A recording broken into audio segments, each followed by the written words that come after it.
Hey guys, welcome back. It's Miss Day. So let's talk about op art. Op art is a shortened version of the word optical art. So what we're talking about is creating artwork using the art principles and elements to create an illusion of movement.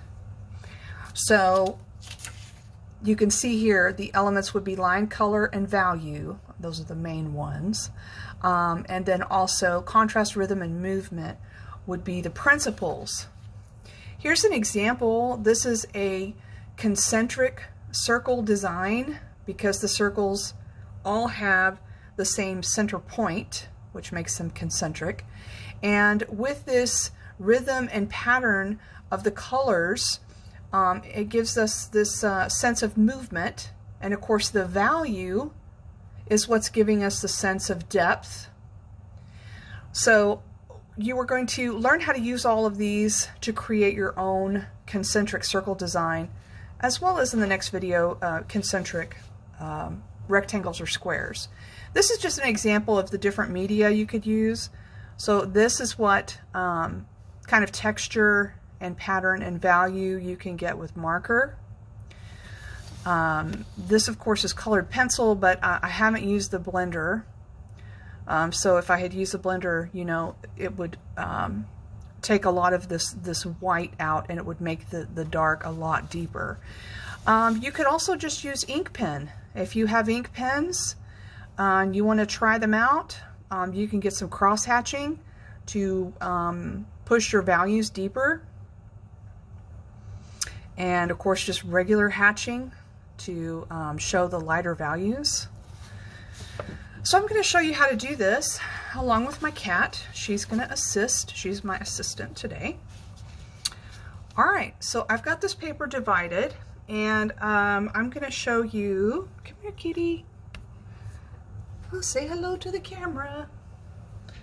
I'm going to show you how to do the concentric circles with a very exact circle, and then also one that's hand drawn. So you can of course trace the circles. Hold on. Okay, I gave the cat some treats. So for an exact circle, you could use one of these. This is a compass. You know, you could get this at a dollar store or office supply store.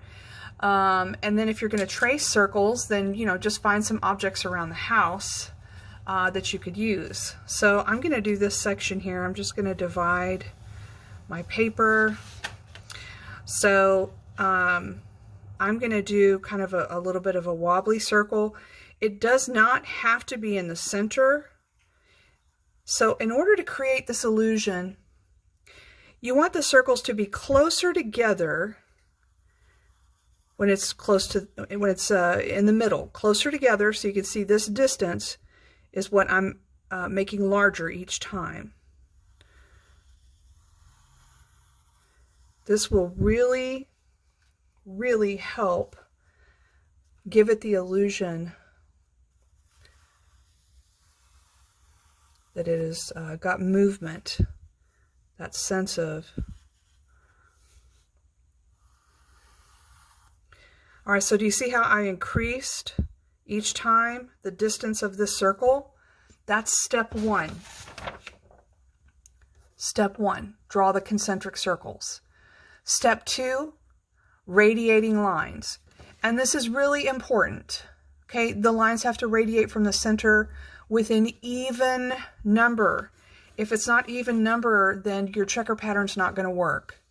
All right, so as far as the style of the radiating lines, that's your choice. You could do them straight, wavy, or curved.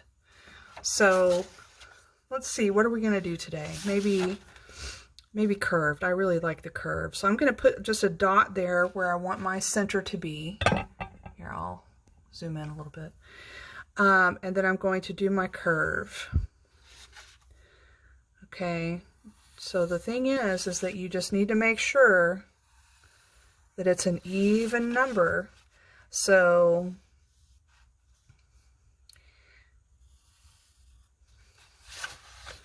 one, two, three, 4.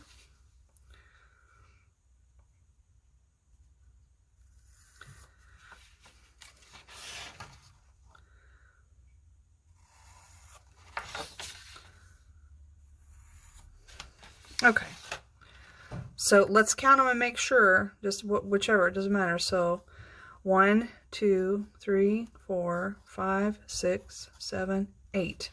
All right, so I can see that I'll be able to create that checker pattern. And the last thing that you need to be aware of is you want it to be either dark in the middle and fade out and get lighter values on the edges, or the reverse. Okay.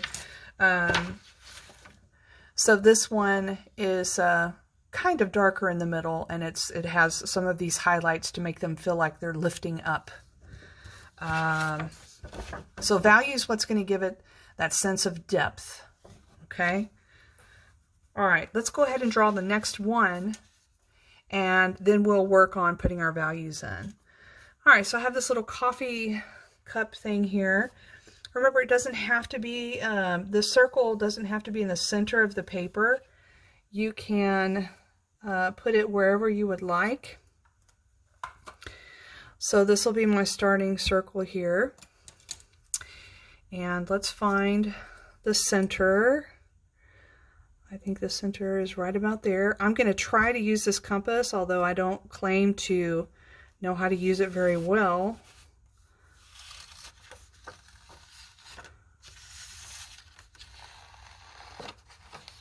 I'm sure there's a way to do it where you don't have to turn the paper. I just haven't been able to figure that out. Oh, there we go. Okay, so there's 1. So I want to increase that distance. Okay. So, you know, this was the distance, so I need to make sure that I increase it. I'm going to say probably right about there. Oops. I think I might need to sharpen this pencil actually as well. And I don't know why this is more difficult for me, but it is.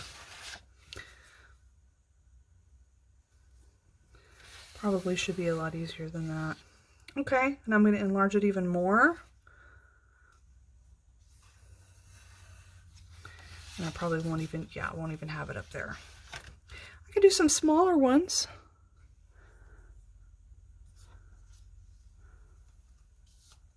Oh, I messed that up. Anyway, you get the gist. So the thing is if you're going to trace objects, if you're going to trace them, make sure you start with the largest. Start with the largest so you can keep that center point where it needs to be.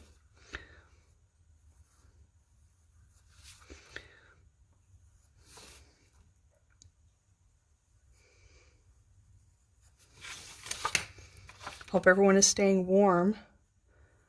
This is one of our crazy 10-year snowstorms. So again, I'm going to try to do another one inside here.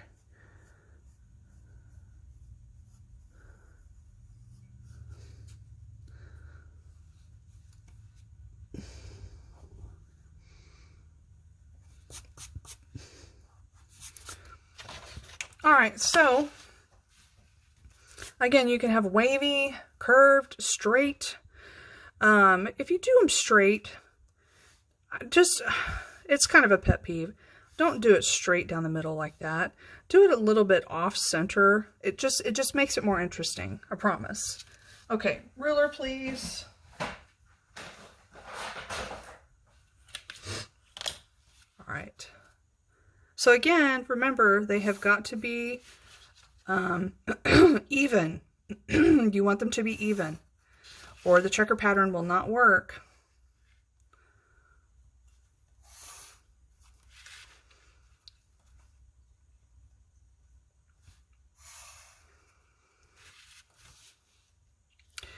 So, okay.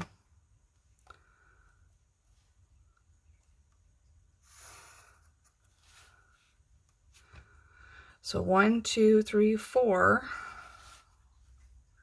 Okay. This is where it's going to land, right here.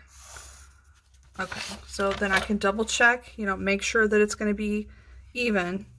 All right, so 1, 2, 3, 4, 5, 6, 7, 8, 9, 10, 11, 12. So see how I can do the checker pattern. Okay, and so here again, I like to do it dark in the middle and then let it fade out because I'm lazy, and when it's dark in the middle, then it's less work.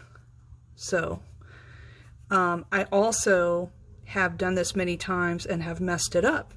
So I like to put a little X where I'm going to be applying my black so that I don't mess it up.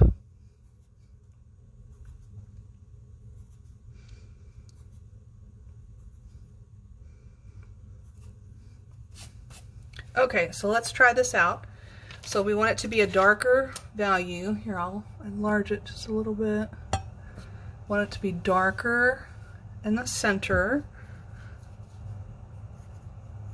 And I'm just going to do this very quick because this is just an example to show you.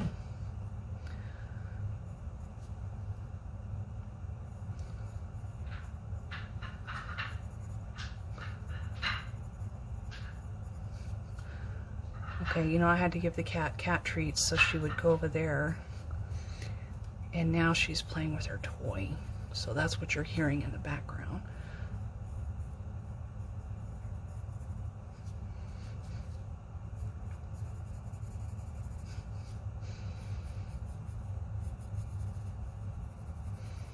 So I want it to be darker towards the center and to start to fade out and get lighter with the value.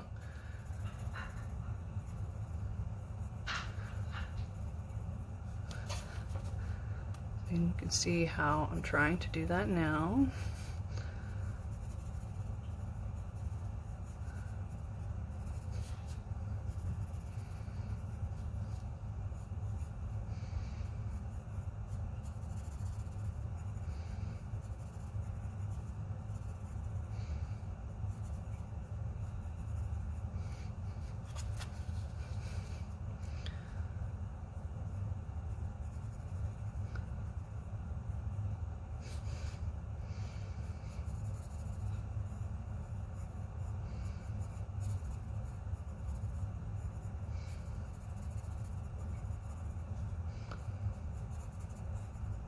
So everywhere I put the X is where I'm covering up.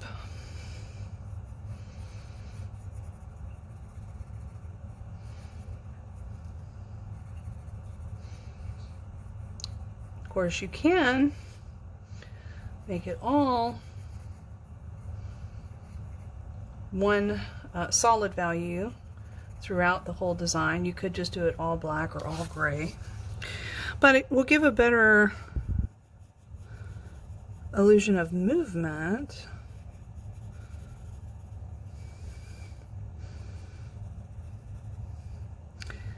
If you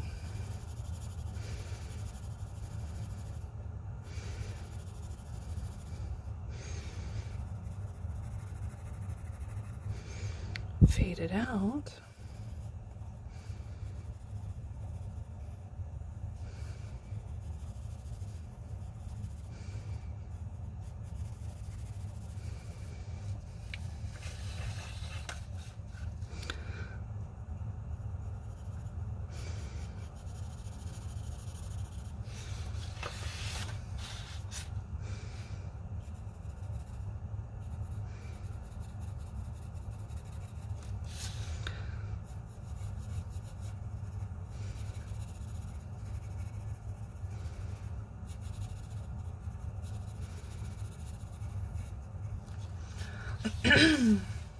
All right, so I think that you understand the concept here.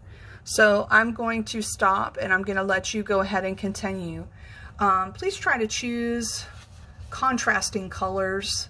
That's going to also help your design. So of course black and white is contrast, but that's just the value. I'd appreciate it if you try to add some color with that. and work on creating a value within the color itself. All right, good luck on your concentric circle optical design.